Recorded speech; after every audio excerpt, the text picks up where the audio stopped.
Bon matin tout le monde, j'espère que vous allez super bien. Il est tôt, je suis à Sisal au Yucatan. Et hier, il m'est arrivé quelque chose et je me dois de vous le raconter. Comme vous savez, j'ai acheté un terrain ici, je veux me construire dans les prochains mois. Je suis en amour avec ce village qui est niché entre la mer derrière moi et la Ciénega, qui est un milieu humide avec des mangroves, de l'eau, plein d'oiseaux, plein de flamants roses. Donc, super beau village dans le Yucatan. Chaque fois que je viens, j'essaie de rester à des endroits différents, des hôtels, je loue des maisons, parce que je veux comprendre le marché, les prix, je veux voir aussi comment est le service, quels sont les bons points, quels sont les points améliorés, parce qu'on est quand même dans un village qui commence à faire du tourisme international. En ce moment, le tourisme est surtout local.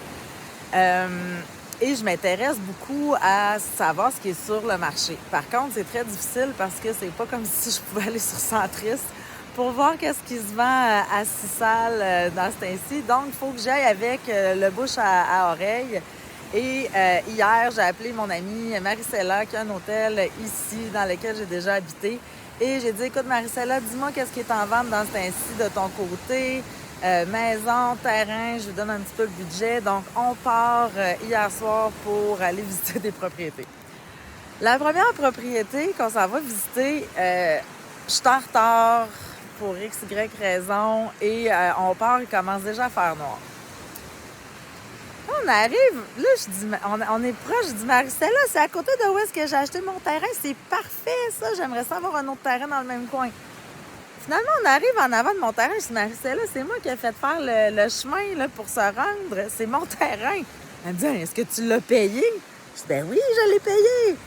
J'ai dit, c'est Javier, le vendeur. Tu l'as vu avec moi hier parce que j'étais allée avec le vendeur la voir. Fait que là, moi, j'appelle Javier, mais en même temps, j'ai pas trop peur. Puis j'étais avec mon ami Marc qui me regarde, genre, oh my God! Tu sais. Puis en plus, ils sont en train de me revendre mon terrain 50% plus cher que je l'ai payé. Fait que je me dis, wow, j'ai fait un bon coup. Mais je suis pas stressée parce que je fais entièrement confiance aux vendeurs. Mais je suis au courant qu'il y a beaucoup de fraude immobilière, surtout avec les terrains sans titre. Mais le mien, il y a des titres. Et puis je vois mon ami, hey, wow. Donc, mais je comprends aussi la mentalité de Sisal et je le sais en même temps que ce terrain-là, il va être vendu par la moitié des pêcheurs, de tout le monde, la belle-sœur d'un. L'immobilier n'est pas structuré du tout. Donc, j'appelle Javier, il part à rire. Il me dit, ben voyons, c'est ton terrain, etc. On va construire dessus. Puis, tu sais, on fait des plans depuis 6 mois. On est prêt à construire bientôt. Donc, je suis pas très stressée, mais bon, il appelle le gars qui a donné le terrain et comme de fait, il en a parlé à l'autre, la belle-sœur. Fait que tout le monde vendait le terrain. Mais là, je disais, hey, en tout cas, Javier, ton terrain, il est rendu 50% de plus cher. Fait qu'il avait dit, tu vois, je te l'ai donné, ce terrain-là. Donc ça s'arrange, mais ça me fait penser, j'ai tellement de Québécois clients ou des gens qui me contactent parce qu'ils me suivent sur les réseaux sociaux qui veulent investir, soit acheter un terrain pour se construire par la suite, ou soit ils achètent un terrain de quelqu'un qui va construire pour eux. Et souvent, c'est des projets qui coûtent vraiment pas cher, assez retirés. Là, c'est pas dans des prime locations downtown Playa del Carmen ou au centre de Puerto Morelos. C'est surtout Puerto Morelos, Tulum, mais à l'extérieur du centre-ville, plus loin aussi de l'océan. Et c'est des terrains qui n'ont pas de titre. C'est des terrains ridal. J'ai fait une vidéo là-dessus. Je veux pas non plus me répéter, mais les terrains ridal, il y en a beaucoup au Mexique. Si vous voulez vous construire au Mexique, il y a comme 2 façons de faire. Si vous voulez acheter un terrain puis ensuite vous construire vous-même, choisir vos entrepreneurs, etc., assurez-vous d'acheter un terrain qui est une propriété privée et non un terrain qui est éridal, un terrain que vous allez pouvoir mettre à votre nom. Ensuite, vous allez chercher les permis de construction.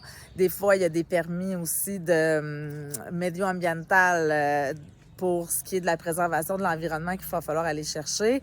Vous faites construire, la maison est à vous, les constructions sont légalisées, c'est terminé. Si vous voulez acheter une nouvelle maison d'un développeur normalement, comment ça fonctionne, c'est que vous donnez 30% de mise de fonds au départ. Il faut s'assurer, bien entendu, que le propriétaire a les titres et que les titres lui appartiennent ou qu'il ait une procuration sur les titres. Ensuite, 30% de mise de fonds, normalement 40% pendant la construction, puis 30% quelques jours avant de passer chez le notaire pour prouver que tout est payé, puis vous allez passer la propriété à votre nom. S'il n'y a pas ça, c'est louche. L'autre chose dont je voulais vous parler, c'est qu'au niveau des terrains Ridal, souvent, c'est des terrains qui sont vendus plusieurs fois. C'est pour ça que je voulais vous raconter l'histoire d'hier qui est en train de revendre mon terrain, parce que dans mon cas, c'est une anecdote. Mais ça arrive très, très, très souvent au Mexique que des terrains sont vendus plusieurs fois. Donc, il faut faire attention à ça et être super bien entouré.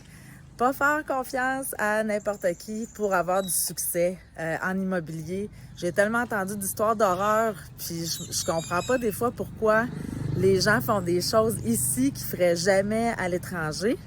Et comme je discutais avec deux amis en particulier qui sont ici depuis... moi, je suis arrivée en 98, puis les deux étaient déjà là. Ils ont des business, des femmes d'affaires aguerries. Souvent, là, peut-être c'est par manque de connaissances, je veux zéro juger, mais souvent, les problèmes, c'est quand des étrangers font affaire avec des étrangers. Faut vraiment avoir les bonnes personnes de confiance qui vont pas essayer de vous entourlouper et des personnes qui connaissent les lois puis qui ont des bons avocats, des bons comptables, des bons notaires et puis qui vont vous éviter de perdre vos investissements. Ça me fait de la peine. Moi, j'ai une cliente là, qui allait signer un terrain Ridal à 200 000 US. C'était ses économies. On est arrivé juste à temps avec mon avocat pour, lui dire non, achète pas ça, mais puis c'était écrit noir sur blanc que le terrain n'était pas légal. Mais les gens comprennent pas bien. Et c'est des oui-dire, c'est des rumeurs. On prend des risques qui valent vraiment pas la peine d'être pris parce qu'il y a une façon de faire une bonne rentabilité au Mexique, mais il faut savoir comment. Sur ça, je vous souhaite une super belle journée. À bientôt. Moi, aujourd'hui, je retourne à Playa del Carmen. Bye, à bientôt. Bye-bye. A few moments later.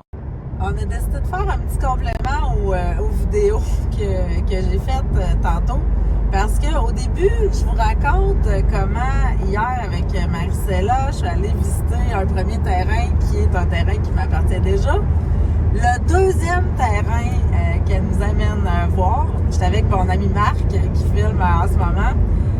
On arrive à la maison qu'on a louée à Sisal et puis il y avait à peu près 10 pêcheurs complètement sous qui sont là puis qui boivent, mais ils sont pas méchants. Les Yucatecos, c'est déjà super pacifique, fait que tout va bien, on les salue, ils sont super gentils, ils font rien de trouble. Le lendemain matin, on se lève, ils sont encore là, puis à côté de la maison qu'on a louée, il y a un immense terrain super cool à côté de la mer, puis je me disais, ça serait un bel investissement. Je commence à parler avec les pêcheurs, je leur laisse ma carte, si jamais vous savez c'est qui le propriétaire, s'il y a d'autres terrains, etc. Je reviens avec mon amie Maricela, donc on part de mon terrain qui est déjà à moi. Et on s'en va voir le deuxième terrain. Puis là, elle nous amène chez nous. Fait que là, moi et Marc, on est là, ben voyons donc. C'est une vraie farce. Donc, le terrain à côté de chez nous, on a trouvé qui est le propriétaire. Fait que bien entendu, on va faire des démarches là, concernant ce terrain-là, qui d'ailleurs va nécessiter des partenaires parce que c'est vraiment grand puis on pourrait faire quelque chose de vraiment bien. Et concernant les petits pêcheurs qui ont trouvé comme leur coin, là, ce matin, c'était supposé être la fin de la semaine sainte. Encore là, on pensait, les pétards à 5 h du matin, j'ai encore mes petits pêcheurs qui sont sous. Puis là, je reviens de faire la vidéo, Marc me dit, là, il y a une femme qui est arrivée pour venir le chercher. Ça n'a pas bien été. Je te dis qu'il s'est fait chicaner. Fait qu'on rien de ça. On part pour sortir de Sisal ce matin. gros trafic. Ils sont encore en train de se promener avec la Vierge, El Cristo Negro, la procession dans le village. Donc, d'après moi, la semaine 5, c'est une never-ending semana. On a bien ri de ce village qui est si sale, que j'adore et avec laquelle hier j'ai eu deux belles synchronicités d'aller revisiter mon terrain et de trouver finalement qui était le propriétaire du terrain qui m'intéresse. Sur ce, je vous souhaite une belle journée. Bye bye!